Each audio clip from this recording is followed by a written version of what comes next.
A very good morning, 7th class students. In last video we had studied in उद्बोधन means उद्बोधन का chapter हमने पढ़ा था, चैप्टर नंबर 8। और इस वीडियो में today we will study chapter number 8 in Amodini, our sahitya, okay, Hindi साहित्य। So take out your book Hindi Amodini, this book we can take out and open chapter number 8, प्यारे और निराले जीव। ये देख लीजिए, मैं आपको इसमें शो कर रही हूँ आपको एक बार। लेसन नंबर 8, प्यारे और निराले जीव। तो ये हमारा आज का चैप्टर है जिसका नाम है प्यारे और निराले जीव। तो बच्चों, चैप्टर स्टार्ट करने से पहले मैं आपको बताऊंगी कि इस लेसन में क्या बताया गया है। बच्चों, आजकल हम देख रहे हैं कि हमारे चारों तरफ से जंगल और वन जो हैं वो काटे जा रहे हैं, जिसके कारण हमारे वन्य पशु, जंगली पशु परेशान हैं और वो शहर की तरफ आ जाते हैं। यही कुछ इस चैप्टर में बताया गया है कि कुछ प्रजातियां तो ऐसी हैं कि क्योंकि पशु वनों में रहते हैं, जंगलों में रहते हैं, और जब जंगल काट दिए जा रहे हैं, वन काट दिए जा रहे हैं, तो वो परेशान हैं, उनकी प्रजातियां नष्ट होती जा रही हैं। तो बहुत सारी ऐसी एनिमल्स की, पशुओं की प्रजातियां हैं जो हमारे यहाँ से नष्ट हो रही हैं, लेकिन उनको सुरक्षित रखने के लिए हमारे भारतवर्ष में बहुत सारे पार्क यानी कि अभ्यारण्य जिसको हम कहते हैं वो बनाए गए हैं, जिससे उनको सुरक्षित रखा जा सके। तो आइए पढ़ते हैं कि हमें अपने पर्यावरण को सुरक्षित रखने के लिए अपने जंगलों को, वनों को नहीं काटना चाहिए, क्योंकि अगर हमारा पर्यावरण सुरक्षित होगा तभी हमारे जंगली पशु, पक्षी ये सब सुरक्षित रहेंगे और हम जो हैं एक सुरक्षित और सुंदर हरियाली पूर्ण भारतवर्ष में रह सकते हैं। तो पढ़ते हैं चैप्टर।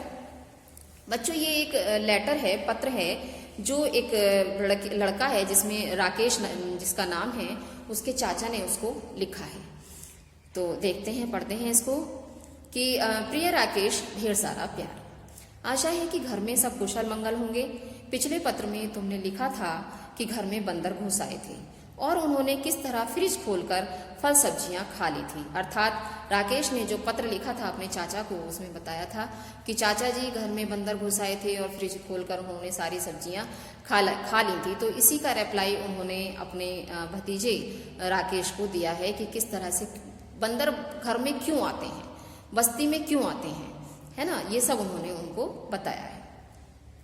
पहले तो पूरा किस्सा पढ़कर मुझे हंसी आई, लेकिन दूसरे ही पल मैं सोचने लगा कि आखिर ये बंदर ऐसा क्यों कर रहे हैं। जंगल और पेड़ पौधे छोड़कर ये हमारे घरों में क्यों घुस आए हैं।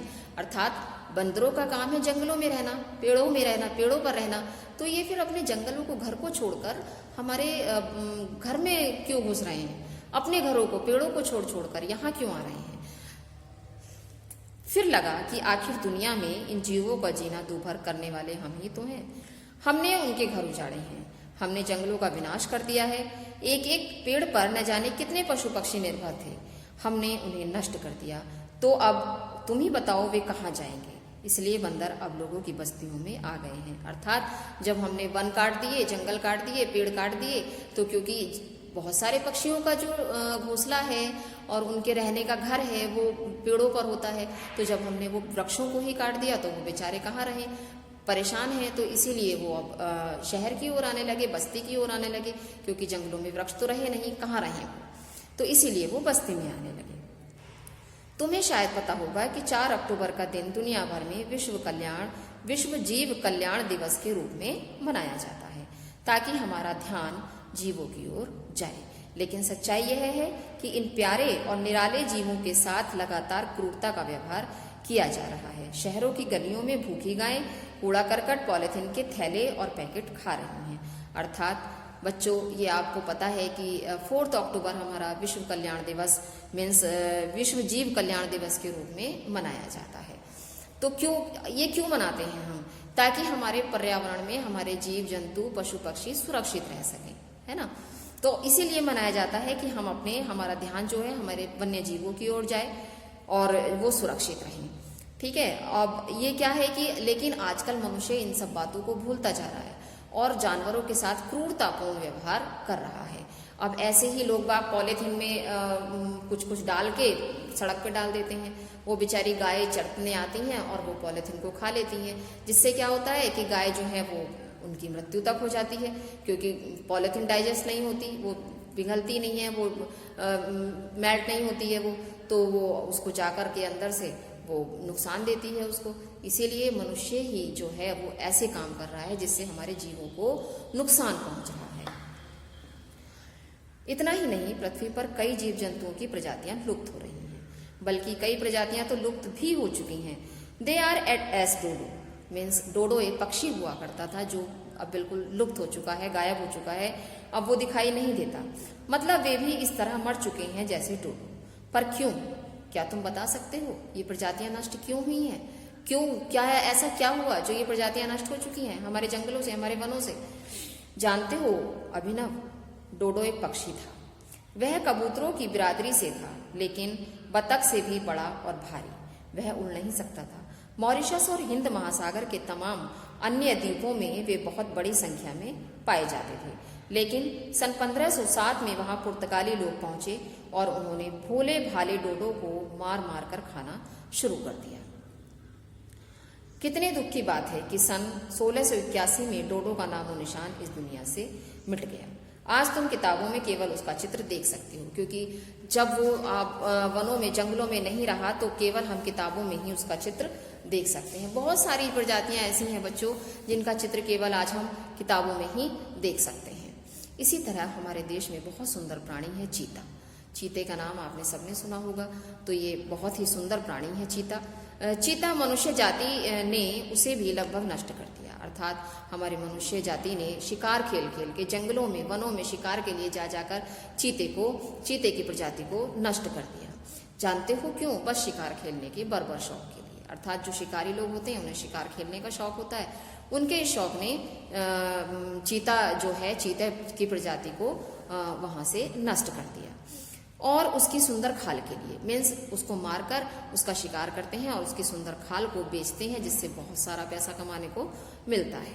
शेर और बाघ भी बुरी तरह मारे जा रहे हैं। शेर और बाघ को भी हमारे शिकारी जो हैं वो जंगलों में मार रहे हैं। हमारे आसपास आज तमाम प्राणियों का जीवन संकट में है। क्यों संकट में है? क्योंकि जंगल नहीं है, वन नहीं है, सारी फैक्ट्रियां लगाई जा रही हैं जंगलों को काट काट कर, बहुत बड़े बड़े उद्योग कारखाने खड़े किए जा रहे हैं, जिससे जंगल नहीं रहे तो हमारे देश में जो है ये पशु पक्षी की प्रजातियां नष्ट होती जा रही हैं। हमारे देश का एक सींग वाला गैंडा भी गायब हो गया है। सिक्किम के जंगलों में रहने वाले सुंदर लाल पांडा का भी जीवन संकट में है। अर्थात ये कुछ ऐसे जानवरों के, कुछ ऐसे पशुओं के नाम दिए गए हैं जिनकी प्रजातियां हमारे यहाँ से नष्ट हो रही हैं। हिमालय के भूरे भालू, कच्छ के जंगली गधे, गोखर, चिंकारा और चौसिंग मृग, रेगिस्तानी बिल्लियां, गंगा की सूंस वाली डॉल्फिन, मगरमच्छ, हिंद महासागर के चीमड़ कछुए, अंडमान और गुजरात के सागर तटों के हरे कछुए, घड़ियाल, अजगर, सभी का जीवन खतरे में है। मन मोह लेने वाले मोर भी मारे जा रहे हैं। पर्यावरण की सफाई करने वाले गिद्ध अब आसमान में नजर नहीं आते, कहाँ तक गिनाऊं। अर्थात ये कुछ ऐसी प्रजातियां दी गई हैं जो बिल्कुल नष्ट होती जा रही हैं।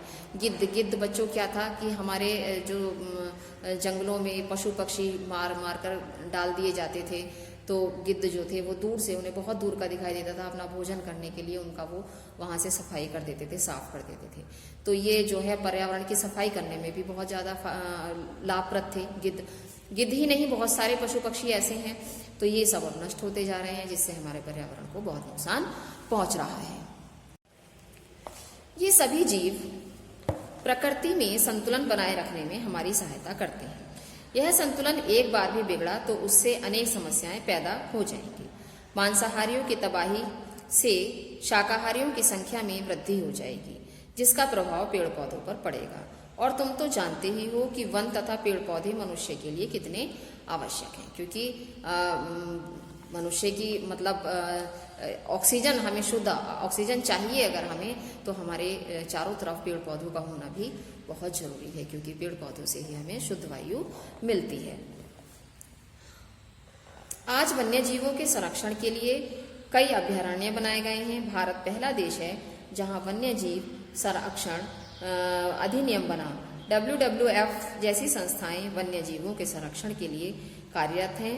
इसके साथ ही प्रत्येक देश के नागरिकों का यह भी कर्तव्य होना चाहिए कि पर्यावरण संरक्षण तथा वन्य जीवों के संरक्षण में पूर्ण भागीदारी दें ताकि हमारी भावी पीढ़ी भी स्वस्थ और सुंदर पर्यावरण का लाभ उठा सके। अगले महीने कार्यालय के काम से मुझे दिल्ली आना है। अब इस विषय पर ढेर सारी बातें करेंगे। अपने माता पिताजी को मेरा प्रणाम कहना, प्रिया को ढेर सारा प्यार देना, तुम्हारे चाचा रोशन। तो ये हमारे चाचा ने अपने भतीजे को पत्र लिखा था और उन्होंने वन्य जीवों के बारे में, पशु पक्षियों के बारे में बताया कि किस तरह से हमारे जंगल काटे जा रहे हैं, वनों को नष्ट किया जा रहा है और वनों में रहने वाले एनिमल्स, पशु पक्षी सब प्रजातियां नष्ट होती जा रही हैं। लोग बाग शिकार के बहाने बहुत सारी प्रजातियों को नष्ट कर रहे हैं, उनकी खाल बेचकर अच्छा मोटा पैसा कमा रहे हैं, जिसको उन्होंने अपना व्यवसाय बना लिया है, जिससे हमारे जानवर नष्ट होते जा रहे हैं। तो ये बच्चों आपने इसमें पढ़ा लेसन में, मुझे पूरी उम्मीद है आपको समझ में आया होगा। तो ये जीवन मूल्य देखिए, इस पाठ की क्या शिक्षा है ये कि प्रकृति का संतुलन बनाए रखने के लिए जीव जंतुओं का संरक्षण अति आवश्यक है।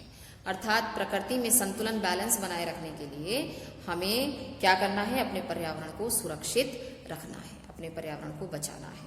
ठीक है, साफ सफाई, हमें वनों को नहीं काटना है, जंगलों को नहीं काटना है। ठीक है, तो ये आपको समझ में आ गया होगा, मुझे पूरी उम्मीद है। तो इसके बाद हम इसकी 1-2 एक्सरसाइज कर लेते हैं बच्चों। देखते हैं, इसमें कुछ एक्सरसाइज हैं जिसकी मैं सारी तो नहीं कराऊंगी इस वीडियो में, कुछ ही एक्सरसाइज कराऊंगी। तो चलिए करते हैं इसकी एक्सरसाइज। क्वेश्चन आंसर्स मैं आपको इसकी नेक्स्ट वीडियो में दूंगी। ठीक है, आइए करते हैं इसकी एक्सरसाइज। एक्सरसाइज नंबर 2 है सही शब्द से रिक्त स्थान भरिए। तो पहला है सभी जीव प्रकृति में डैश बनाए रखने में हमारी मदद करते हैं। तो इसमें आएगा संतुलन। देखिए मैं बोर्ड पर करा देती हूँ आपको इसका।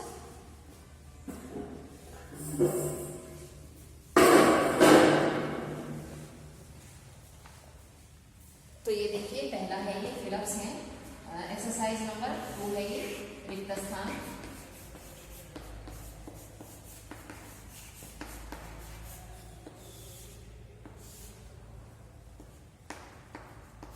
रिक्त स्थान है बच्चों, ये मुझे लग रहा है पूरा दिख रहा है आपको, क्लियर है इसमें। ये है पहला संतुलन, पहले का आंसर होगा संतुलन। दूसरा है मॉरिशस और हिंद महासागर के तमाम अन्य द्वीपों में डोडो पाए जाते हैं। तो यहां जाएगा हिंद महासागर।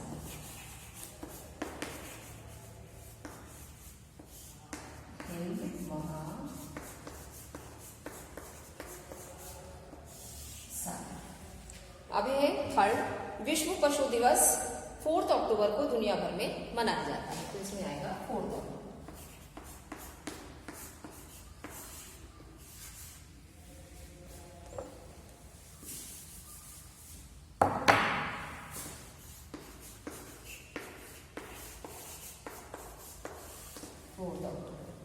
नेक्स्ट है हमने जंगलों का विनाश कर दिया है।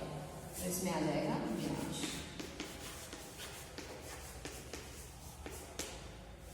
तो ये हमारे यहाँ बच्चों फिलअप्स कंप्लीट हो गए हैं। ये देख लीजिए आप एक बार, संतुलन, हिंद महासागर, 4 अक्टूबर, विनाश। अब हमारा नेक्स्ट एक्सरसाइज है कि ये मैं आपको ऐसे ही बोल रही हूँ, आप अपनी बुक में टिक कर लीजिएगा कि बंदरों ने फ्रिज खोलकर क्या खा लिया। तो इसमें आएगा बच्चों फल और सब्जियां। बंदरों ने फ्रिज खोलकर फल और सब्जियां खा ली। डोडो कौन था? तो इसमें आएगा बच्चों डोडो एक पक्षी था। सिक्किम के जंगलों में रहने वाले किस प्राणी का जीवन खतरे में है? लाल पांडा। ये एमसीक्यूज हैं आपके। लाल पांडा को आप यहाँ टिक करना है आपको। डोडो नामक पक्षी का नामो निशान इस दुनिया से कब मिट गया था? तो बच्चों ये आएगा 1681 में। ठीक है, इसको टिक कर लीजिए। 4th एक्सरसाइज, सही कथन पर सही तथा गलत कथन पर गलत का चिन्ह लगाएं। बंदर घर में घुसकर फल और सब्जियां खा गए थे। बिल्कुल सही है। मनुष्य ने ही जीवों का दुनिया में जीना दूभर किया हुआ है। बिल्कुल सही है ये भी। ग सेंटेंस है आपका 4 अक्टूबर को दुनिया भर में विश्व जीव कल्याण दिवस के रूप में मनाया जाता है। ये भी सही है। और घ है आपका सन 1681 में पुर्तगाली लोगों ने भोले भाले डोडो को मारकर खाना शुरू कर दिया था। तो बच्चों ये भी ये आपका गलत सेंटेंस है, इसको क्रॉस कर दीजिए। अब आता है भाषा बोध की एक्सरसाइज आपकी। ये बच्चों में आपको नेक्स्ट वीडियो में कराऊंगी। आज इतना ही काफ़ी है। नेक्स्ट वीडियो में हम बाकी एक्सरसाइज करेंगे और इसके क्वेश्चन आंसर्स करेंगे। तब तक के लिए थैंक यू वेरी मच।